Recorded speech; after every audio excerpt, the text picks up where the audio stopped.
This video contains news and analysis related to a recent terror attack in Kashmir. The content may include sensitive visuals and discussions that could be distressing to some viewers. Viewer discretion is advised. We strongly condemn all forms of violence and terrorism. The purpose of the content is solely to inform and create awareness based on verified reports. MDH chana masala এখন ছোলা হোক বা বরবটি দানা, সাদা চানা হোক বা কালো, সব রান্নাই হবে অসাধারণ। MDH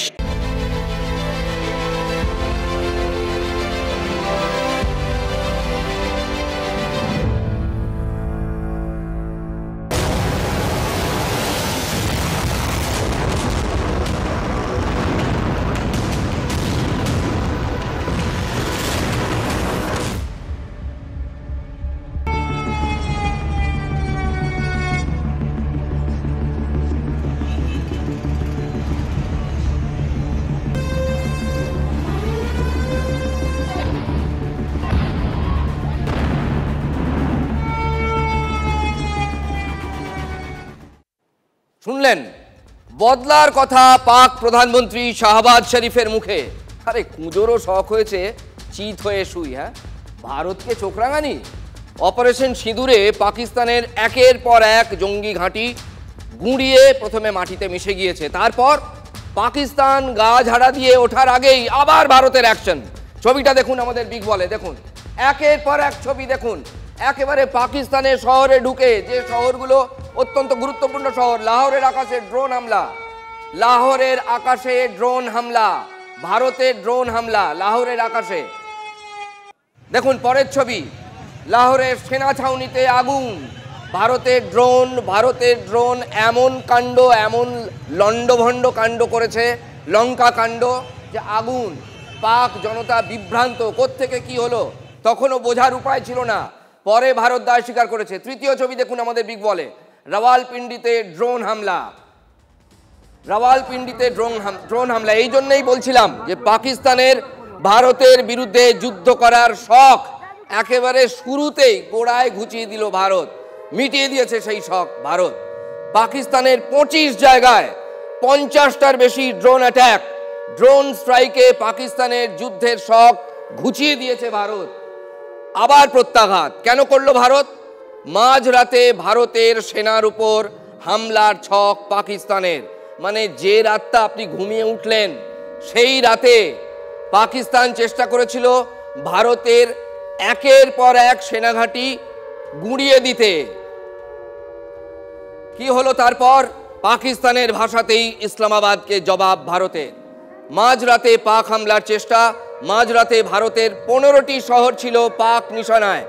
একেবারে এদিকে জম্মু কাশ্মীর থেকে শুরু করে ওপাশে গুজরাট পর্যন্ত, উত্তরাখণ্ড পর্যন্ত, জম্মু কাশ্মীর, পাঞ্জাব, রাজস্থান, গুজরাট ছিল নিশানায়, উত্তরাখণ্ডের এয়ারবেস ছিল নিশানায়। পাক হামলা ভেস্তে দিতেই উচিত শিক্ষা ভারতের। প্রথমে হামলা আটকে দেয় ভারত, কোন কৌশলে আটকেছে সব জানাবো আপনাদের। তারপরে পাল্টা হামলা, সকালবেলায় ঘুম ভাঙার আগে থেকেই হামলা শুরু হয়ে যায়। গোটা দুনিয়া তখন কেঁপে ওঠে, কি হলো রে বাবা, একের পর এক পাক শহর দাউ দাউ করে আগুন জ্বলছে। সাধারণ নিরীহ মানুষকে নয়, পাক সেনাঘাঁটি লক্ষ্য করে হামলা, এয়ার ডিফেন্স সিস্টেম নষ্ট করে দিয়ে এসছে ভারত।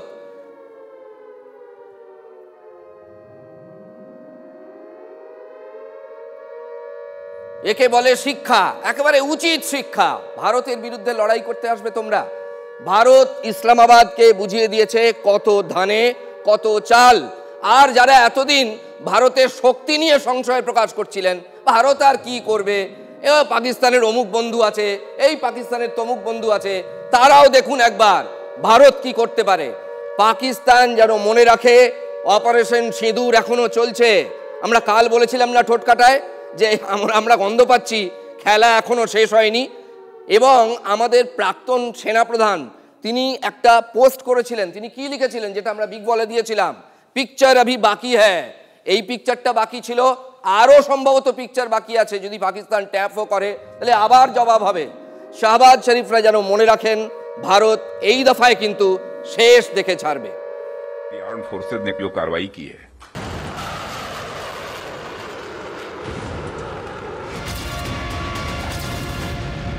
जो शौर्य और पराक्रम दिखाया है, उसके लिए मैं हृदय से बधाई देता हूं।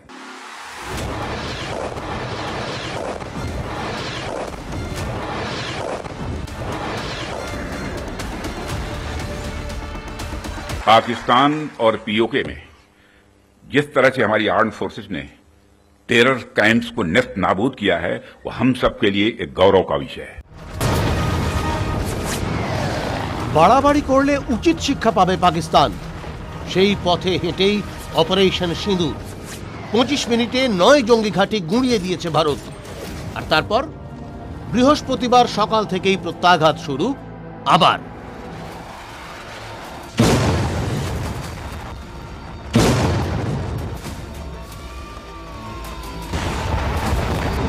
ধারাবাহিক বিস্ফোরণে নাস্তানাবুদ পাকিস্তান।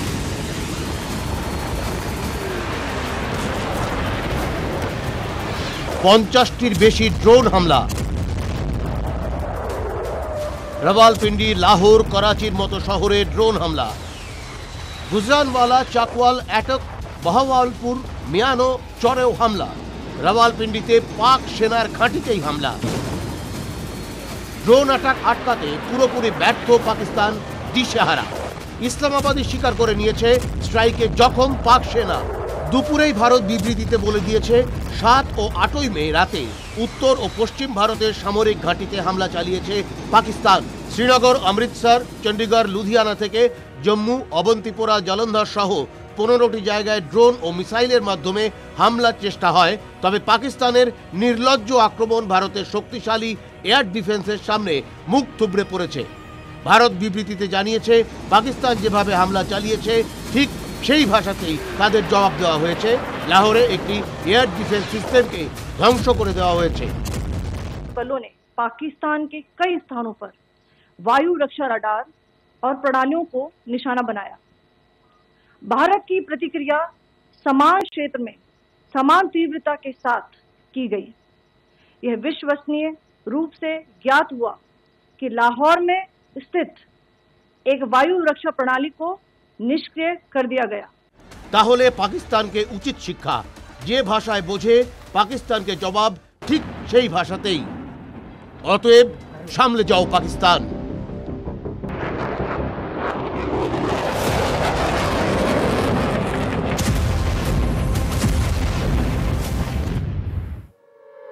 লাহোরে এয়ার ডিফেন্স সিস্টেম ধ্বংস করে দিয়ে এসেছে ভারত। 25 জায়গায় 50টারও বেশি ড্রোন অ্যাটাক। পাকিস্তানের এয়ার ডিফেন্স বলে যে কিচ্ছুটা নেই, এই স্ট্রাইকেই সেটা স্পষ্ট। এরকম যদি আরও হয় তাহলে তো পাকিস্তানকে দেশ ছেড়ে পালাতে হবে তাদের সেনাবাহিনীকে। এইরকম অবস্থা। আসুন আমরা কথা বলি আমাদের প্রতিনিধি সিজার মণ্ডলের সঙ্গে। সিজার আমাদের সঙ্গে নিউজ রুম থেকে লাইভে রয়েছেন।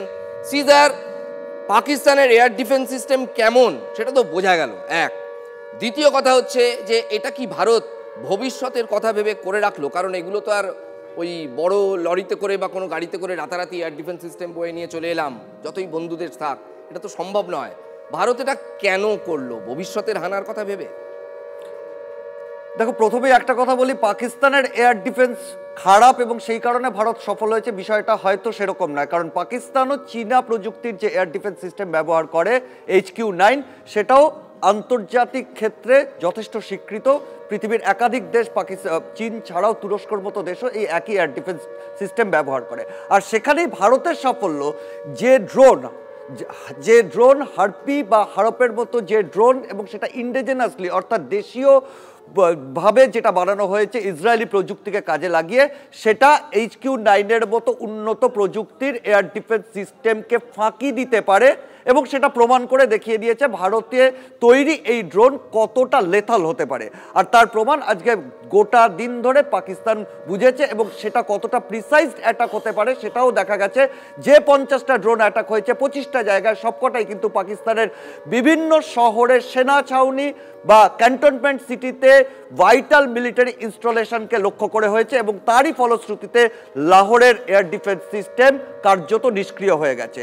আর সেটা অবশ্যই, সেটা যে অত্যন্ত পরিকল্পিতভাবে হয়েছে যে কোনো সমর বিশেষজ্ঞ সেটা বুঝতে পারবেন, বা সাধারণ মানুষের কাছেও সেটা রকেট সায়েন্স নয়। যখন তাদের এয়ার ডিফেন্স সিস্টেমটাকে খুব পরিকল্পিতভাবে নষ্ট করা হয়েছে, তার পরবর্তী ধাপটা কিন্তু অনেকটাই পাকিস্তানের আকাশ সীমাটা ভারতের যে সামরিক শক্তি ভারতের যে বিমান বাহিনীর কাছে অনেকটাই খুলে গেল, আর সেটাই যথেষ্ট স্পষ্ট ইঙ্গিত এর পরে কি হতে পারে। অনেক ধন্যবাদ সিজার মণ্ডলের সঙ্গে আমরা লাইভে কথা বলছিলাম। অর্থাৎ পাকিস্তানের আকাশ আমরা বলছি এখন চিচিং পাক। কাল 25 মিনিটে 9 টার্গেটে নিখুঁত লক্ষ্যভেদ, শতাধিক জঙ্গির মৃত্যু, আর আজ হামলার পাল্টা প্রত্যাঘাত, ড্রোন অ্যাটাকে পাকিস্তানকে উচিত শিক্ষা ভারতের। এরপরও শাহবাজ শরীফ বদলার কথা বলবেন? আপনার দেশের লোকই তো আপনার উপর হাসছেন। हमारा डिफेंस सिस्टम एक भी मिसाइल को इंटरसेप्ट नहीं कर सकता, एक भी मिसाइल को हम रोक नहीं सकते। सारे हमले हम रोकने में नाकाम रहे। एग्जैक्ट जो इंडिया ने टारगेट अचीव करना था वो अचीव किया है। वो जो कहती है ना कि इंडिया ने घुस के मारना था, इंडिया ने वाकई घुस के मारा और हम उसके मिसाइलों को रोक नहीं सके। ये हकीकत है। अब इसको आप ये मत कहें कि जी आप इंडिया की तारीफ कर रहे हैं, ये कर रहे हैं, वो कर रहे हैं। भाई जो हकीकत है वो हकीकत है। ভারতের ড্রোন স্ট্রাইক ধরতেই পারল না পাকিস্তান, আর আমরা পাকিস্তানের আক্রমণ ভোঁতা করতে ভারতের S-400 সুদর্শন চক্র, এটা একটা ব্যবস্থা। সুদর্শন চক্রে ধ্বংস পাক আক্রমণ। পাকিস্তানের রাডার সিস্টেম ধ্বংস করল ভারত। পাকিস্তানের মিসাইল ধ্বংস করতে প্রথম ব্যবহার S-400। এই S-400 সুদর্শন চক্র, এটাই সামগ্রিক ব্যবস্থাটার নাম, এটা একটা সিস্টেম। এতেই বাজিমাত ভারতের, এবং গোটা বিশ্ব তার সাক্ষী থাকলো। Integrated counter UAS grid and air defence system কাজে লাগিয়েছে ভারত। তাহলে যে কথা বলছিলাম, সুদর্শন চক্রেই বানচাল পাকিস্তানের আক্রমণের ছক।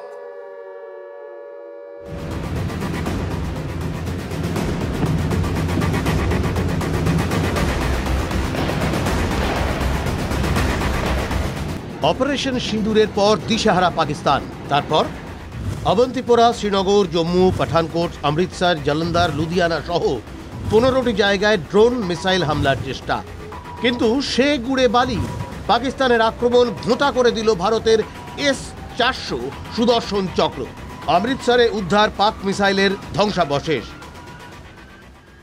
यहाँ पर गिरी थी उसको डिफ्यूज नहीं किया गया है, उसका प्रोसेस जारी है। आप देखिए, ये जहां तक मैं आगे जा पाऊंगा आपको ले जाने का प्रयास करूंगा। देखिए, कुछ आपको मिट्टी की बोरियां पड़ी हुई दिखाई दे रही हैं, उसके नीचे मिसाइल को दबा दिया गया है।